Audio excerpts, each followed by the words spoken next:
Hello everyone, it's Dr. Wolfe here, and in this video I wanted to give you some feedback on the last part of our oyster problem exploration, really putting everything together. Sorry I forgot the question right here. It's really asking what's causing the oyster population to suffer, and our claim is this: human fossil fuel consumption is causing the oyster population to suffer.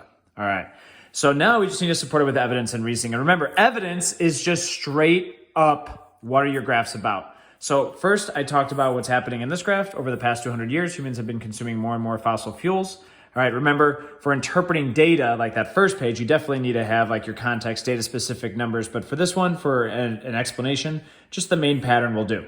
All right, so we're consuming more fossil fuels. And then over the past 30 years, pH has been going down in the oceans. You may have also said that acidity is going up, right? Because lower pH means we're getting more acidic. Okay, so that's just the evidence, right? So now I have to tie this in. How do fossil fuels and a more acidic ocean tell me that humans are causing oysters to suffer?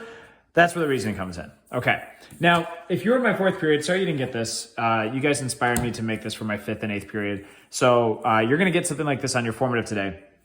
But it's like just trying to see the forest of the trees, the big picture.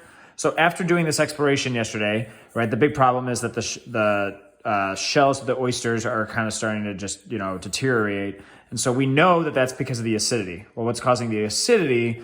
Well, that's being caused by CO2. And then what's causing the CO2 is ultimately humans, right? So it's kind of like this domino effect of cause and effect. So when it really comes to your reasoning, really what you're doing is you're kind of explaining maybe this first, and then this connection, and then this connection, all right? So let's see how that plays out. All right. Fossil fuels increasing in the first graph. So notice how I'm still kind of talking about why the evidence is important, or I'm talking about the evidence in my reasoning here. All right. Fossil fuels increasing in the first graph is important because when humans burn them, they release CO2 in the atmosphere. So boom, I've kind of done that first cause and effect right here. All right. From an experiment we ran in class, the more CO2 that enters into water makes it more acidic, which explains why the world's oceans are becoming more and more acidic, as seen in the second graph. So again, notice how I'm tying in my graphs, right? Where I'm explaining cause and effect, but I'm saying like, hey, look at, we know this too, because look at, we see it in the graphs.